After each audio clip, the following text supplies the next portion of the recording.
Allah Azza wa Jal first announces to all of the angels, and we understand that it includes at that time Iblis among them, Inni khaliqun basharan min teen. I am about to create a human being from dirt or from clay. When he's saying this, he has not made Adam yet.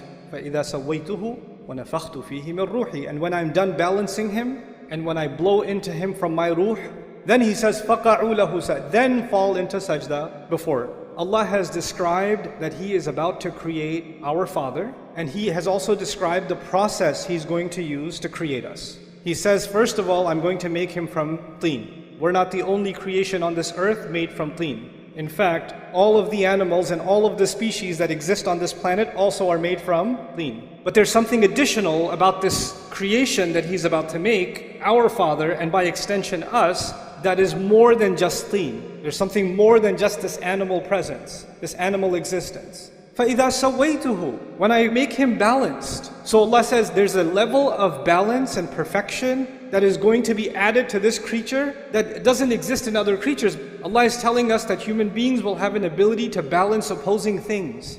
They're going to have the ability, for example, to balance their individual needs with the needs of their family. They're going to balance their personal responsibilities with social responsibilities. They're going to balance their rights and their responsibilities. The balance is actually between our impulses, our emotions, and our thought process. So let me explain what that means. When a hungry dog sees something, it goes and it bites it. It doesn't think about the consequences. There's the emotion and then there's the action. That's it. But human beings, they can look at something and say, no, that's illegal. No, that's haram. You're getting late for work. There's a red light. Right? You have the ability to balance your emotion, your need, your desire to get to work early, but your need to abide by the law and stop at the red light. We're able to balance our thoughts and our emotions. Unlike other species, when they have an emotion, they have an impulse, they jump on it, they react. But we can think about the consequences, we can think about the long term, we can hold ourselves back. Allah Azza wa Jalla here says, human beings will be made with this amazing ability of balance. Then He says, وَنَفَخْتُ فِيهِ مِنْ رُوحِي. And then on top of that, I will blow into him from my own ruh, meaning the ruh that Allah especially designed for this human being, this special thing that will connect him, this human being, and Allah together in a unique way. That's what's going to be inside him. So this ruh is inside him, unlike other animals and other species. There's a special kind of thing, a special kind of light inside this human being. So he's made up of these three things. He's made up of dirt, and he's made up of this balance, and he's made up of this ruh.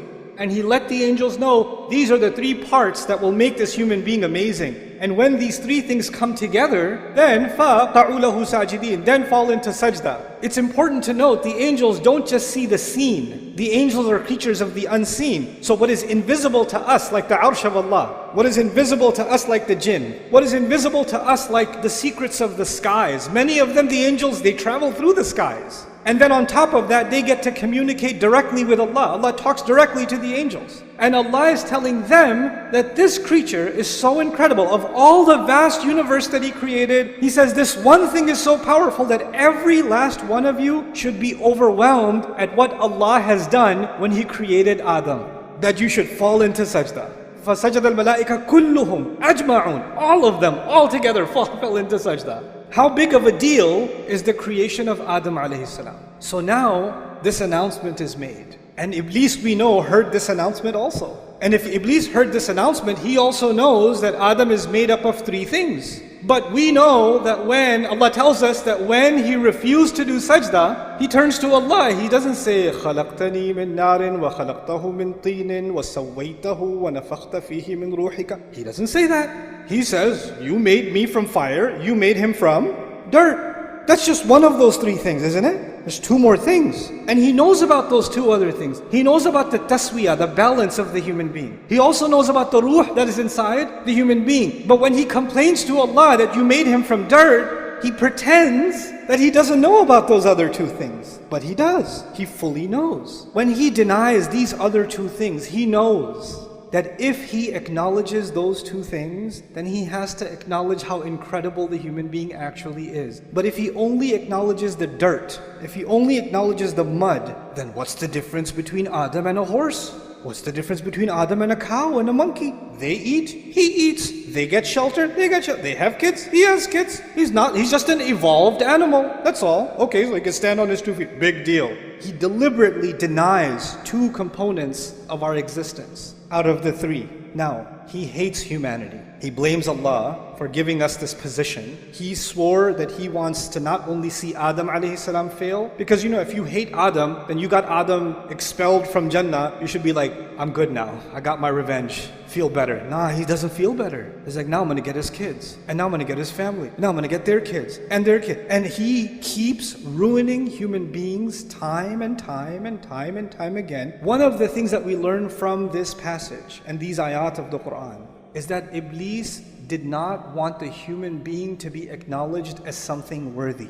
One of his greatest successes, if he can convince you and me that in fact you're not worthy. Self-worth, valuing yourself, respecting yourself as a human being is actually one of the great crises in the world today.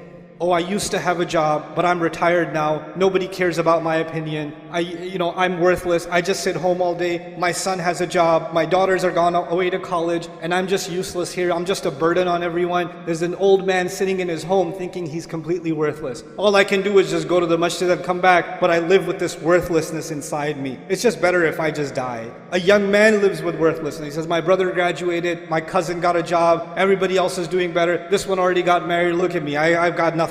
Everybody tells me I'm a loser, I must be a loser. What does Iblis want to do? He wants to get people to say things around you in your life. They'll say things to you that make you feel worthless. They don't even realize they're doing it, but they're having this effect on you when you start thinking, yeah, maybe I am worthless. Maybe I'm not that big of a deal. I'm a nobody. Once you develop low self-esteem, you don't value yourself, then you're always thinking the only way I will be valued is if somebody else values me. If somebody else approves, then I have value. So I'm gonna take a picture of myself. I'm gonna make sure I change all the filters enough times, and then I'm gonna post it online, and I'm gonna wait for somebody to do this, or somebody to put one of these, or at least a mashallah or something. Give me something, because if somebody gives me, I have some value. Okay, now what do I gotta do? I need more value, because I'm worthless again. I haven't posted in 2 days. I need to get back on. I need to feel valued again. When you don't have enough value for yourself, you're always looking for value from where? Somewhere else. Someone else. Always looking for somebody else's approval. Always looking for somebody else's compliment. You didn't say anything. What do you think? What do you think I should do? What do you think of this? What do you think of that? Constantly asking for somebody else's opinion. Because without it, you're worthless. When you have low self-esteem, then you can't deal with any of your rights. Like, people can walk all over you, they can humiliate you, and in your head you're like, yeah, I deserve it, I'm scum anyway. What's even better is Iblis comes to those in your life sometimes and he says, hey, say this to him. Say, you know what? I know I treat you like a dog, but you deserve worse than that. So you should be happy that I even treat you this much. And you hear that enough times, and what happens? You start internalizing it. Because human beings, even if you reject something at first, if you hear it enough times, you start getting influenced by that. You start seeing yourself that way.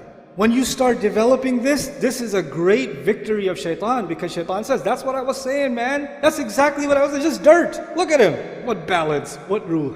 And what does Allah do? Before you and I even came on this earth, because of what our father was given, which we have been given, the creation of our bodies, then on top of that the taswiyah, and on top of that the ruh. He gave us an honor above all of Allah's creation, and all of Allah's creation see us as a miracle of Allah, worthy of all the angels falling into sajda, in awe of what Allah has done. So now the angels in the heavens are impressed with you, and you're not impressed with yourself.